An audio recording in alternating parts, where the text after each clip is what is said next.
I am pleased to inform you that we have arrived at the labyrinth. Please be advised that the punishment for trespassing is execution.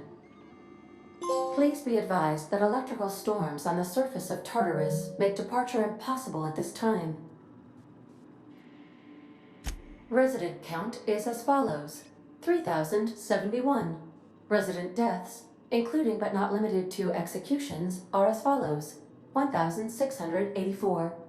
Resident escapes are as follows: 0. The interior can be chilly. Take a scarf with you, Captain.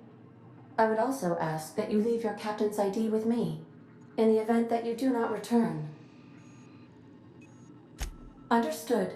If you die or are incarcerated for life, I can generate a new ID for the next captain. I would prefer if you return, though. Oh, speak of the devil. Captain, I am receiving a transmission from the prison's docking authority now. Attention, unauthorized spacecraft. This is a maximum security installation. Your presence here is an explicit violation of UDL corporate policy.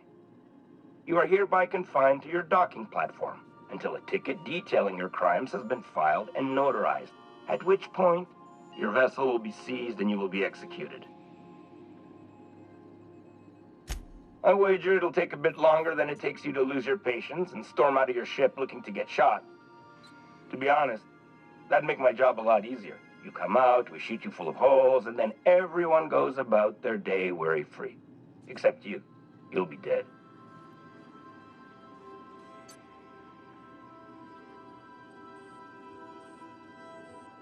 All right. I'm feeling generous. I'm transmitting the idea of a productive, law-abiding employee so you can see what one looks like before you die. Anyway, Tartarus Docking Authority signing up. Hang on. Another ship just pulled into your dock. Wait, is that from the Groundbreaker? What the? Pay no mind to that. Just have a pleasant day. Transmission terminated. Biometric ID received. Transferring data to external cartridge. How can I be of assistance?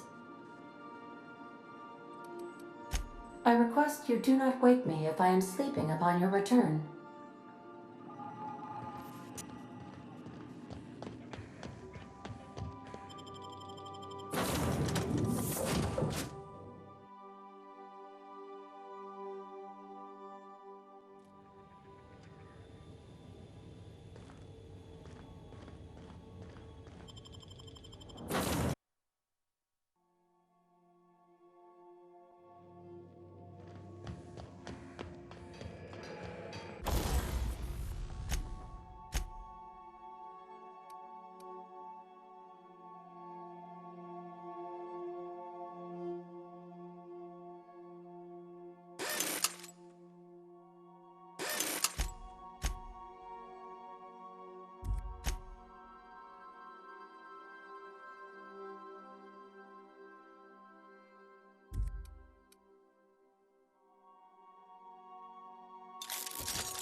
Did right by us once. The board will never own Groundbreaker. Not while I breathe. Push on, Mardas. Open fire! Close that. Neutralize. Great. More paperwork. Stay down.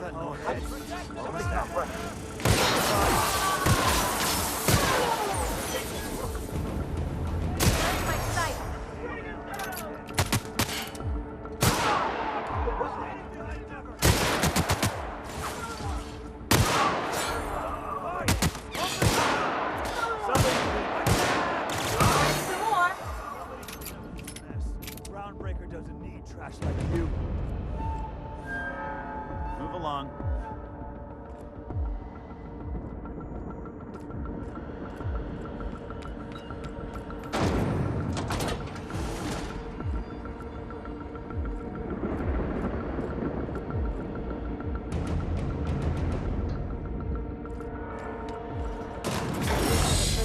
bars when it's got a storm like that guarding the gates. Getting in's one thing. Let's just hope we're able to get out again.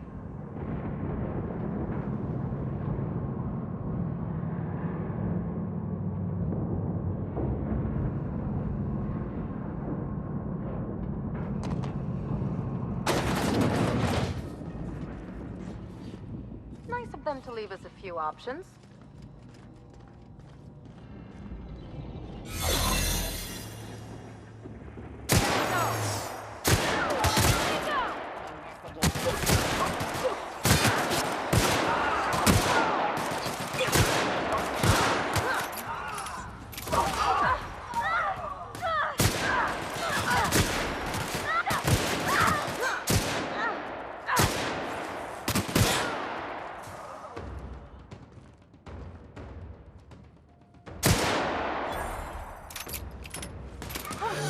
That's the last of them!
All right, MSI.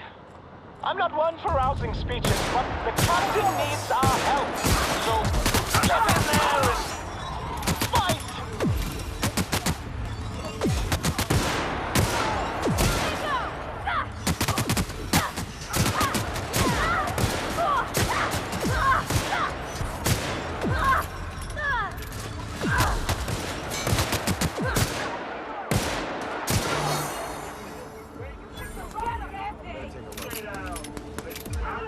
Wasted company ammo.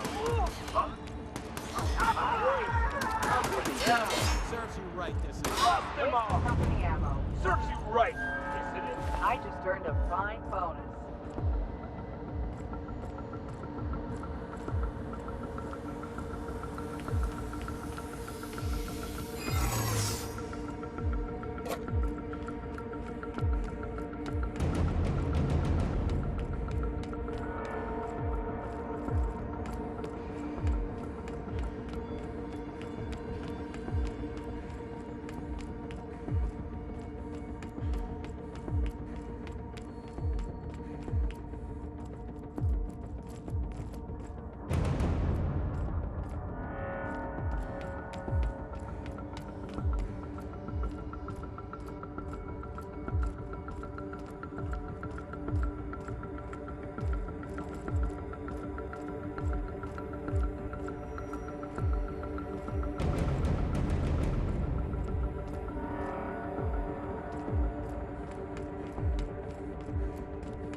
Are you new here?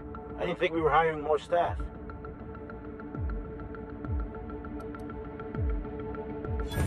Oh, no. Don't tell anyone, please. Whew.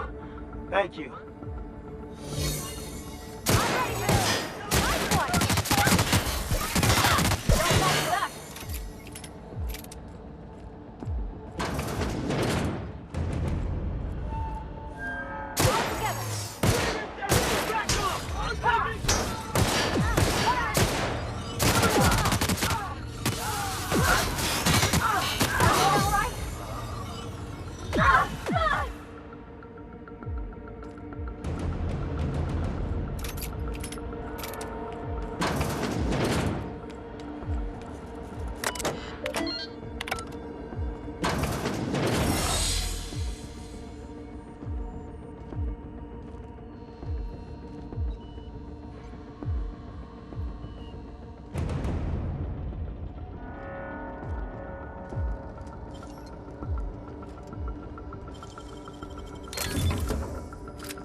Is about a blast of loud.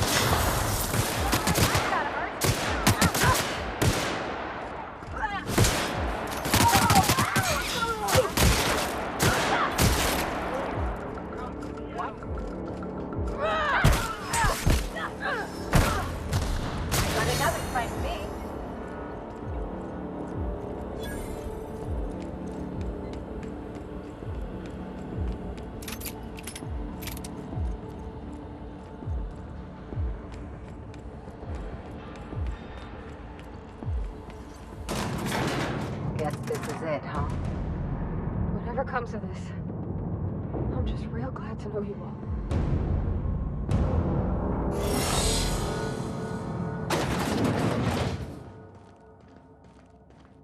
After all you've done, all the work you've destroyed, all the money you've cost me, your misguided crusade has doomed Halcyon.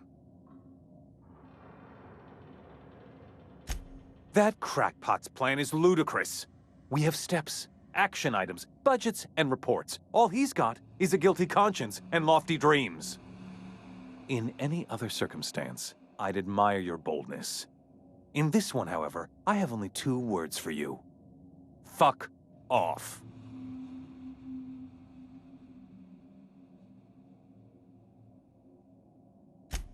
No call for... You unbelievable bitch. Sophia should be the one wasting her time with you, but you killed her. I'll have you hanged, quartered, bankrupted. Thankfully, you're in a prison already. Find the nearest cell and wait until I'm done here. Then I'll drag you to the executioner myself.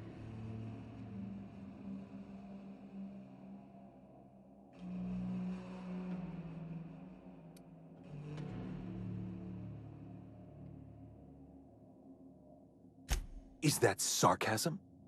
Do you know what I do to people who employ the lowest, most base form of humor? I fire them. Alas, as you are woefully unemployed, I'll have to do the next best thing and have you killed. In the next room is the finest automechanical purveyor of death ever made. Try not to scratch the paint with your skull, it was fucking expensive.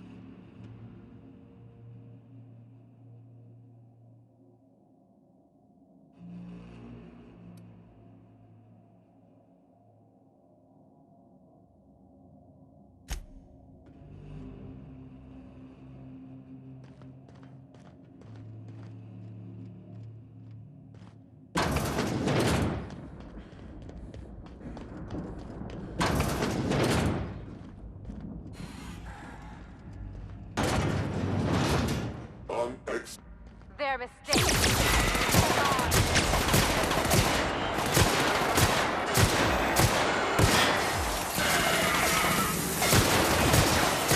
Someone else will clean this up, right?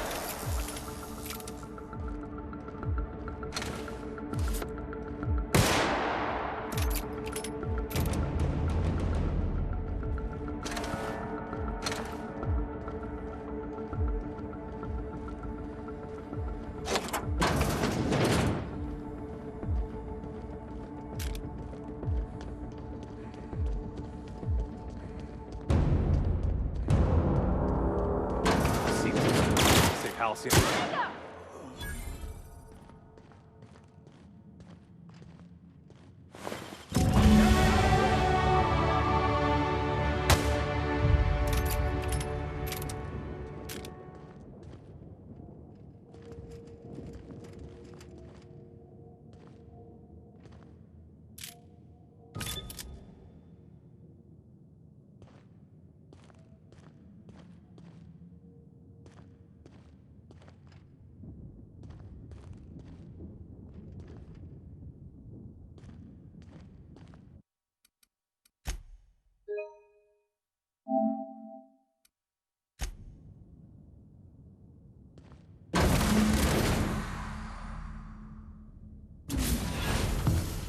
You don't know how glad I am to see you.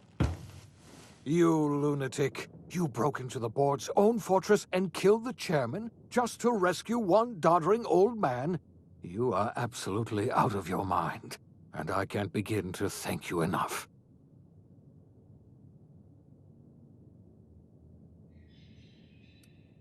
I know, my friend, I know. And now it's finally over. The board's finished. It's only a matter of time before the entire system slips from their grasp.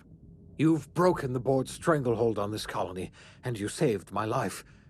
But there's still so much we have yet to accomplish. You and I are going to have to work harder than ever to save Halcyon. I'm afraid the situation is far worse than any of us ever anticipated. Earth has gone dark. We haven't received a single message in 3 years.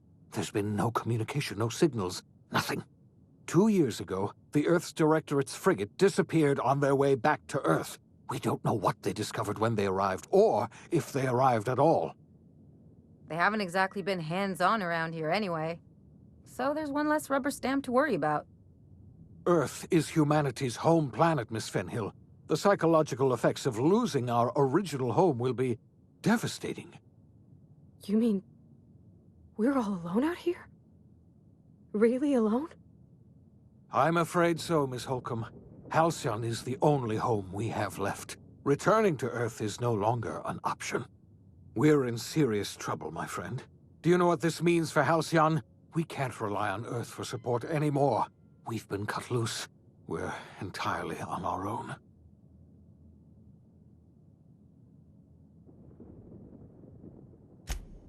Yes, you're right. The road is long, and we haven't a moment to waste. We must begin the revival process immediately, starting with the Hope's brightest minds, and then we're going to fix this damn colony, one problem at a time. We're going to need a leader, and I can't imagine a better person for the job than you. What do you say, old friend? Will you help us?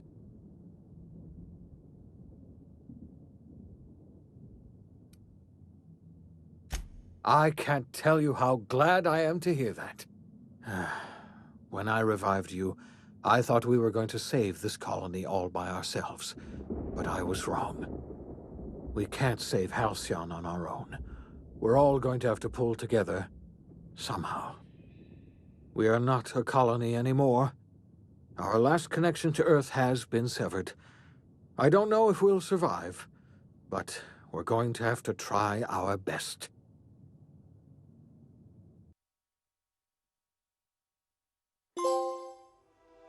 The OSI teaches that everything in the universe happens according to the grand plan. But the stranger that arrived in Halcyon was an unplanned variable. From the moment he landed in Emerald Vale, his actions altered the course of history. The events on Tartarus brought about the end of the board's authority. But the board's mistakes would haunt the colony for decades to come. The damage they left behind would require the work of a generation to repair.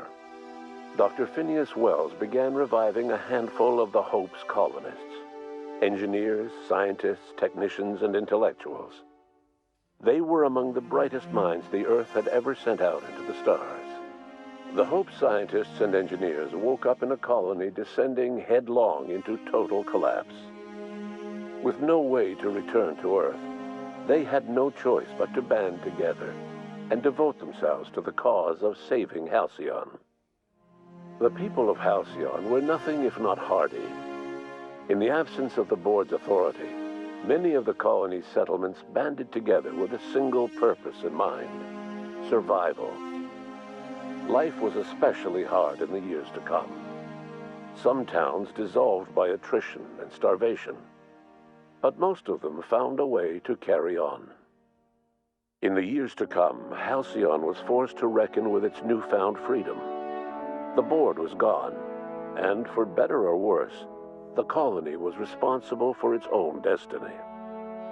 Sanjar's civil liberties and worker-centric policies were slow to catch on with the other corporations.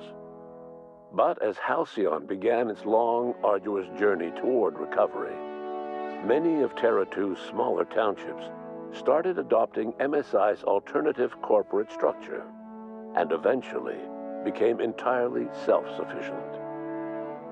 In the coming years, many of these townships managed to eke by, where otherwise they might have starved. Sublight Salvage adapted to the changes in Halcyon, shifting their business model to suit the times. Their claims of legitimacy were scrutinized, but ultimately unquestioned. Lilia Hagen would continue to protect her family as ruthlessly as ever. Adelaide McDevitt replaced Reed Thompson as the leader of Edgewater. She and her followers transformed Edgewater in their image. Anyone loyal to Reed was pressured into leaving town, and those who stayed behind adapted to her way of life. Adelaide transformed the old cannery into a new garden. The nearby Edgewater Cemetery provided a convenient source of fertilizer. Under the leadership of Junlei Tennyson, the Groundbreaker held firm against corporate influence. The ship's mechanical stability gave Junlei the time to educate a promising generation of engineers schooled in her family's traditions. The future of the Groundbreaker looks promising. The rediscovery of the Hope and the abandonment of the Lifetime Employment Program forced Byzantium to come to terms with some uncomfortable realities about the state of Halcyon. While Byzantines were reluctant to surrender the luxuries they'd grown accustomed to, the board's diminished authority gave them little choice in the matter. Nearly everyone had to learn to make do with less. Some even had to get jobs. It was a dark time indeed. Even the Gorgon asteroid, though a distant enigma to most of Halcyon, felt the aftershocks of your actions. Olivia and Minnie Ambrose worked together to cure the marauders Adrena Time had created. Through their partnership as scientist and administrator, they discovered the harmony that had eluded them as mother and daughter. And through years of patience and effort, they discovered the means to wean Halcyon from the scourge of Adrena Time. Their work eventually allowed Wells and his scientists to treat many of Halcyon's marauders. As their addiction waned, the colonists who had lived for so long under the thrall of Adrena Time returned to their communities and loved ones, and joined in the effort to save Halcyon. In spite of everything, the Gorgon asteroid remained a sobering reminder of the potential for progress and disaster in humanity's most ambitious efforts. The Rizzo's company in Halcyon dissolved after the collapse of the board.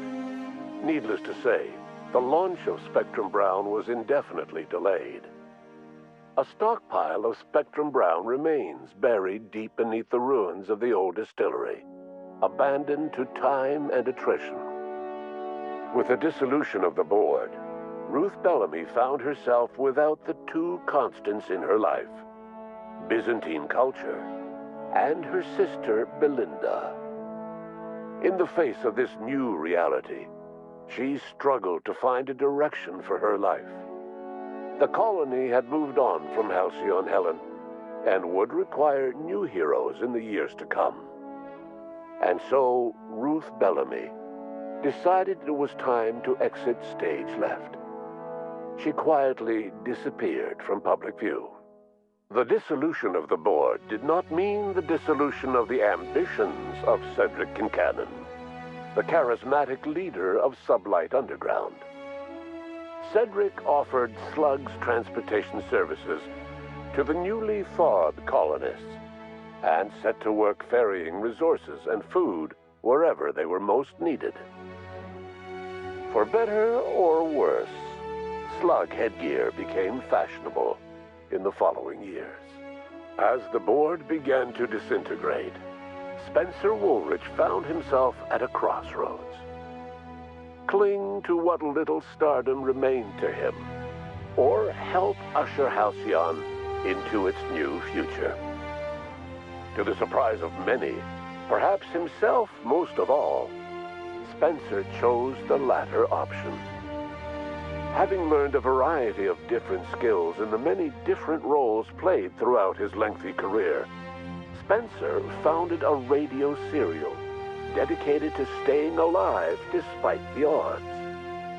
His subjects included how to survive violent encounters with only grazing wounds, dispense pithy one-liners for tense scenarios, and, of course, how to look good doing both.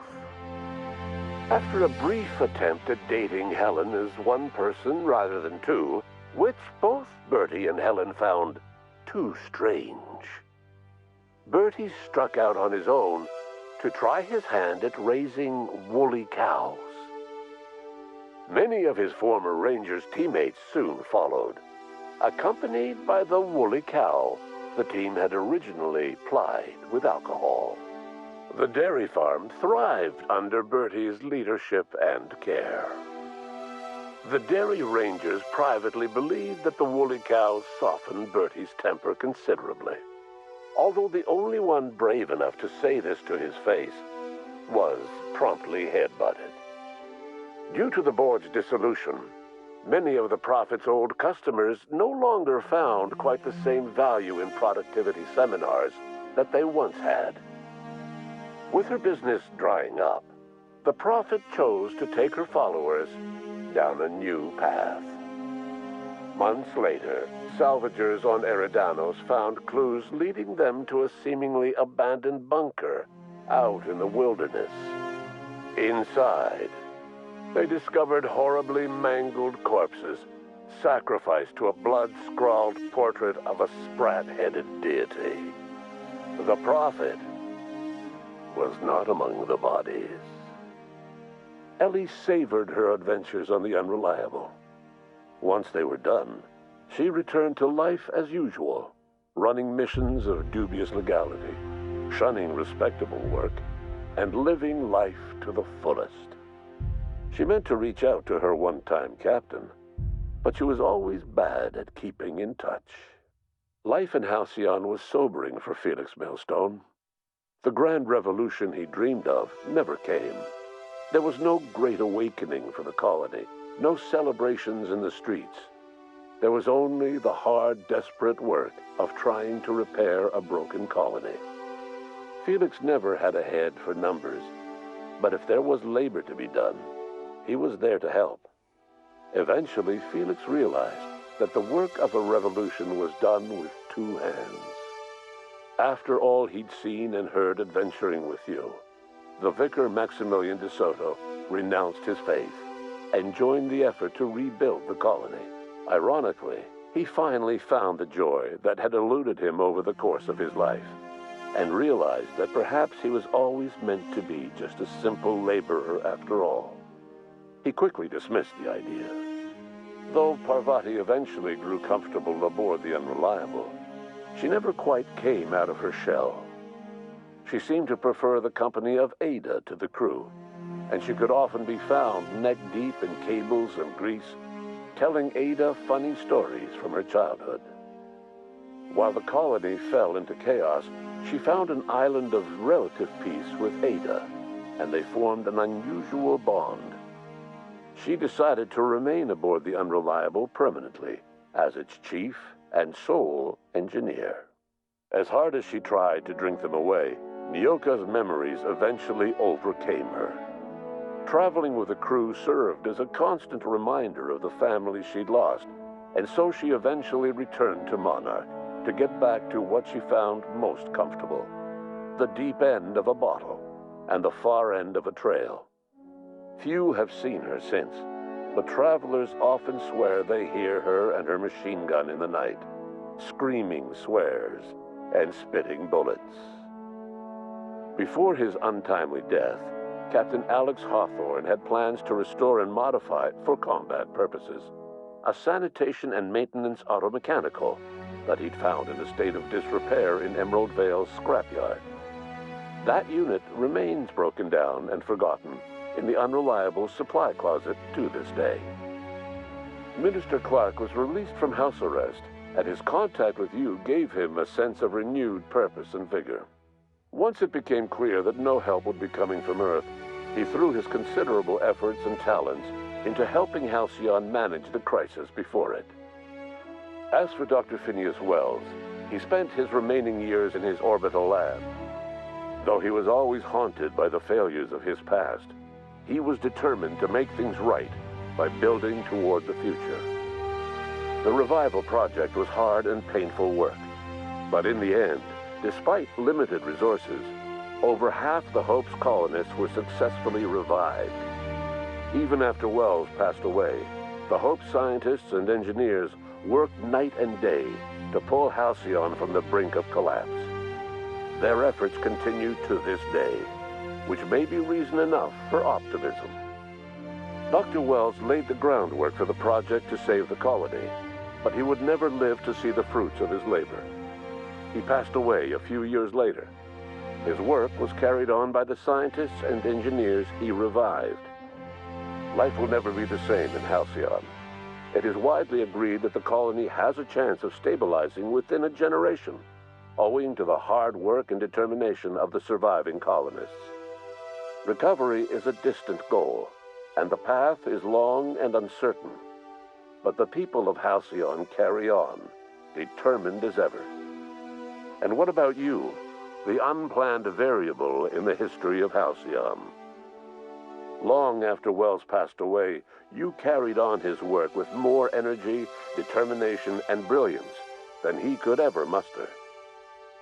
The years that followed were hard, but Halcyon survived by the efforts of the Hope's most promising colonists, the greatest of which was you. No one knows what's happened to Earth, and no one knows what the future has in store for Halcyon. All we know for certain is this: the name of the Unreliable and that of its intrepid captain will remain the subject of countless stories for years to come.